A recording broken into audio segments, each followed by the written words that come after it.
Good morning, children. I am Anmol Messi, PGT Physics, Mount Litra Z School, Jhansi.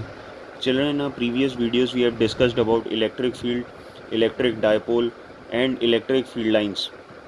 We have even discussed about the various diagrams in which I have explained you that how a positive charge and how a negative charge creates electric field.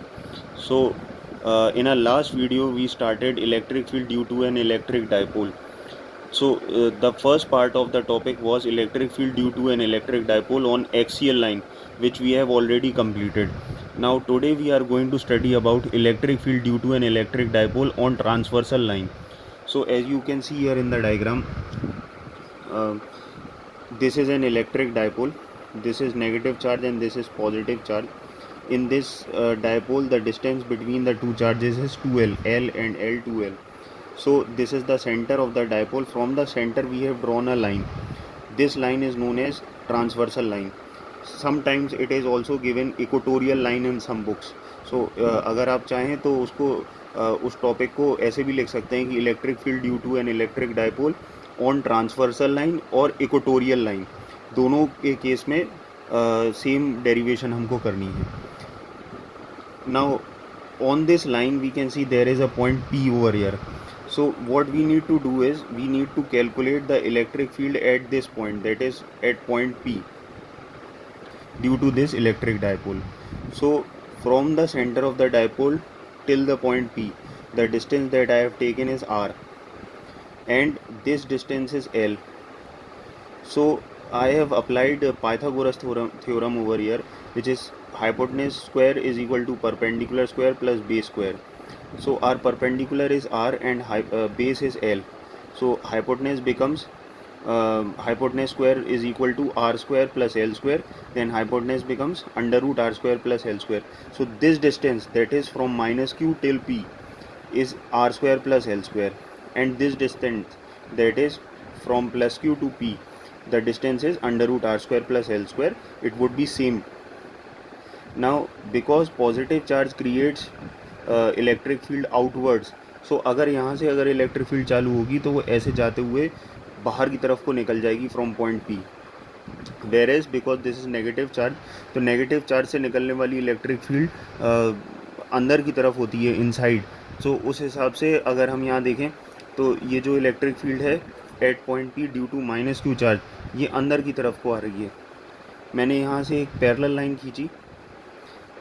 If this angle is theta, then this angle also becomes theta. And technically हम लोगों ने ये सोचा कि ये वाला angle भी उतना ही होगा, क्योंकि ये डिस्टेंस और ये डिस्टेंस भी सेम है, ये डिस्टेंस सेम है और ये डिस्टेंस दोनों में कॉमन है. तो हम लोगों ने सोचा कि अगर ये थीटा है तो ये वाला एंगल भी थीटा हो जाएगा. ठीक है. नाउ जो ये वाली इलेक्ट्रिक फील्ड है इसके मैंने कंपोनेंट्स करे. सो थीटा से ई कॉस थीटा ये वाला कंपोनेंट हो गया, and away from the theta ये वाला जो कंपोनेंट है ये ई साइन थीटा हो गया. सिमिलरली मैंने सोचा कि मैं इस वाले ई के भी कंपोनेंट कर लेता हूँ, ये जो माइनस क्यू चार्ज वाली इलेक्ट्रिक फील्ड है.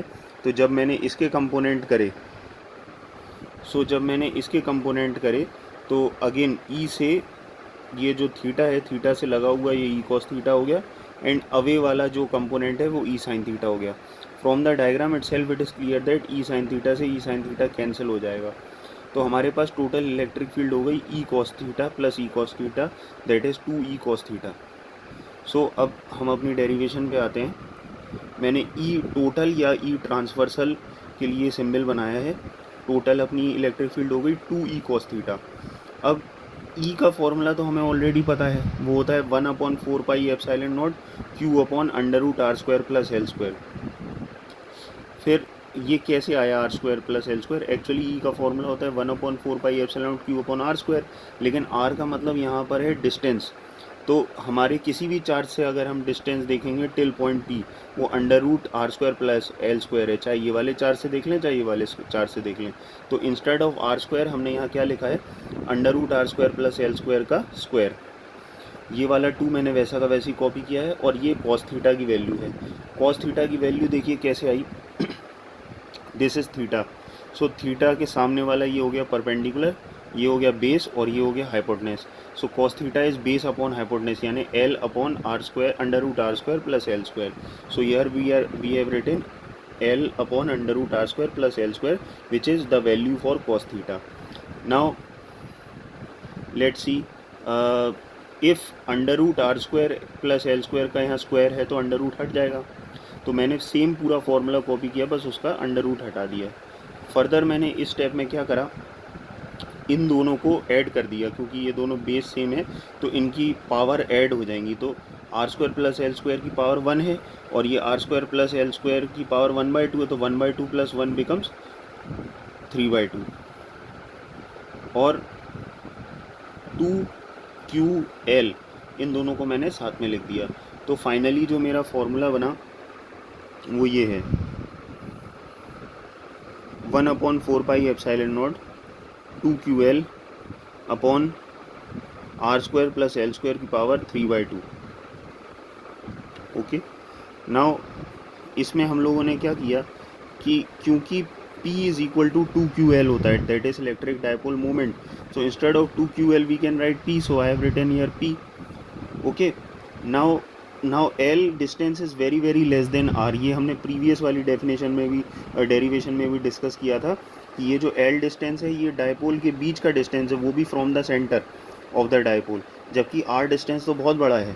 तो L is very very less than R, तो उस हिसाब से मैंने L को निगलेक्ट कर दिया। तो जब हम L को निगलेक्ट करेंगे तो हमारे पास केवल क्या बचेगा, R स्क्वायर, और उसकी पावर 3/2 है तो 2 से 2 कैंसिल हो जाएगा और वो बचेगा R3। तो फाइनली जो आपका फॉर्मूला आया है इलेक्ट्रिक फील्ड का फॉर ट्रांसवर्सल लाइन वो ये है 1/4πε0 P/R3।